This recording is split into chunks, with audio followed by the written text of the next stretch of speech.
Hello, this is Lady Boulay, and I hope you're having a wonderful day. Thank you for your support. Thank you for subscribing to the channel. Thank you for your thumbs up for your comments. And thank you for sharing the videos. Thank you for all you do to support the channel. And yes, we are committed to love one another, whether we want to or not, or whether we agree with each other or not.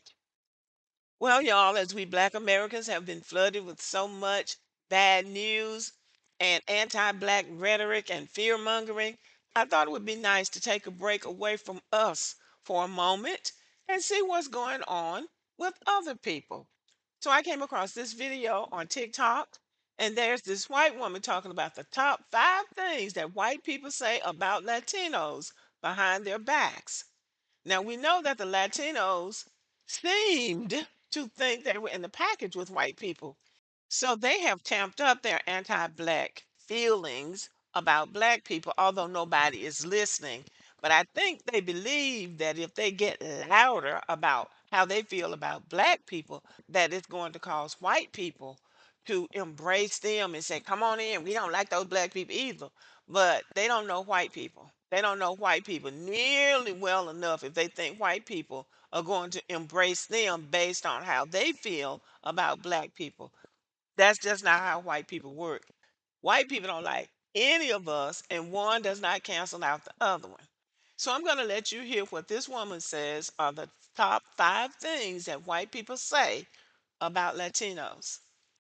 Hi, I'm Kylie, and here are the top 5 racist things white people say about Hispanic people in private. I've gotten a lot of requests for this one, so I wanted to start by saying 2 things. Number one, I was raised in California, so probably the most discrimination that I've seen has been anti-Hispanic, anti-Latino. And number two, if you're a white person and you do these things, stop doing them. Number one, a lot of white people refer to Latino people as either this term or this term behind their back. If you don't know the history behind these terms, please look them up because they're rooted in a very dark history of discrimination. Number two, white people cannot stop talking about the number of children in Latino families. If a white person asks you how many kids that you have, be careful because they could be thinking a number of judgmental or racist things. Number three, I've heard a number of comments specifically about Latina girls about how they will not go anywhere because they're just going to get pregnant. It doesn't matter that plenty of white women get pregnant. Number four, the tendency of white people to assume that any Spanish-speaking Latino is here illegally. And number five, the tendency of white people to try to exploit the labor of Latino people. There's a stereotype that they will do very hard work, very good work for very low pay. So you will see white people often hire contractors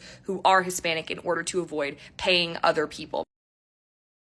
Okay, so this young woman does not know her people, and she does not know the history of racism in this country. So let's look at these 5 things and see if any of them sound familiar. Number one, she says they refer to Latinos with racial slurs. Oh my goodness. Have we heard that one before? Number two, they talk about the number of children that the Latinos have. Have we heard that before about all these black people that are on welfare? They might have a different twist to it, but this is the same thing. Number three, the number of Latino girls getting pregnant. Where did this whole teenage pregnancy thing start? Who did they target with this whole teenage pregnancy thing? Where did that start? Okay? And number four, oh, they're all illegal. What else? The twist on that for us would be go back to Africa. Go back to Africa. Because what does that mean? You're not American. You're African. Go back to Africa. And number five, labor exploitation. Has anybody ever heard of slavery and Jim Crow?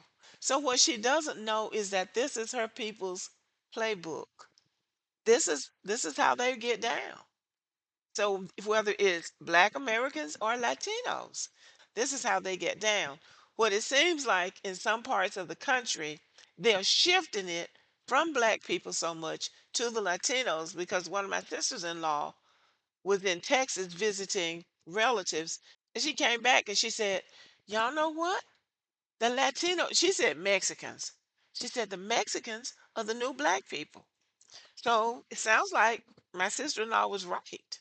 Not that we're going to be off the hook in any way. No, no, no. They're just scheming up something different for us. We've just got to keep our ear to the ground to hear what it is. So the Latinos seem to be in systemic shock of all the immigrant groups who thought or who seemed to think that black people were going to be Trump's number one target for whatever he was going to do, deportation and everything else, the Latinos seem to be the most shocked that they have been in the bull's eye. And there's nothing we can do about it. And the most recent shock to their system is that as Trump is pushing them out, he's bringing the South Africans in. Listen to this. I don't ever want to hear that Trump isn't racist, because what's happening right now is 1000% about color. He's targeting innocent Latinos and deporting them, tearing families apart, even deporting Americans. He's deported American children with cancer without their medical supplies.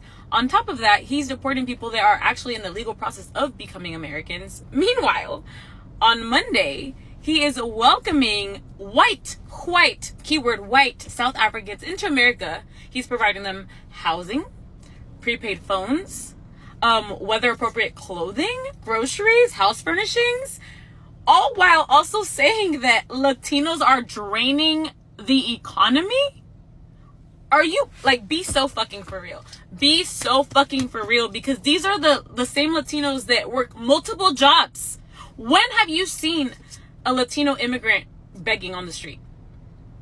Oh, wait. Latino immigrants work multiple jobs, don't even qualify for the benefits that he falsely claims that they are abusing. Babe, they can't even get these benefits. They will sell you flowers, wash your car, wash your house, wash the dishes. They do everything. They don't qualify for these benefits. You think if they qualified for these benefits that they would have all these multiple jobs, babe? Oh my God, like, at this point, I just don't want to hear it. I feel like there's so many people that I know personally that have been gaslighting me, constantly saying, oh, Trump he's not racist, he loves Latinos. Then make it make sense. Make it make sense. And then the ACLU has already reported there has been so many U.S. citizens that have been arrested and detained because they have been racially profiled. Yeah, for the color of their skin and for speaking Spanish. So please, I don't want to fucking hear it. It is about race. It is about color. If you're black and brown in America, you are targeted. And right now they're trying to get rid of habeas corpus, which is going to eliminate your right to resist arrest. So, yeah. For all the Latinos that voted for Trump, babe, it's you or me next at the end of the day. Like, this is about color. This is about preserving whiteness. This has always been that. And, you know, I don't think that we are at a point to, like, blame the Latinos that voted for Trump anymore. I think it's just wake up. Like, there's literally nothing that he's doing that's going to benefit you. Nothing. And I don't think that you need to wait for it to, like, personally affect you for you to wake up. I really beg and implore you to do your own research and just wake up. This isn't right. This is so sad. Well, ladies and gentlemen, there you have it. Seems like the Latinos have a lot of work to do. They were living in a delusional bubble, thinking they were part of something that they were not. And now reality is slapping them in the face. So they better get moving if they want things to change. Okay, y'all, thank you for listening. Let me know what you think about this. Give me a thumbs up and have a great day.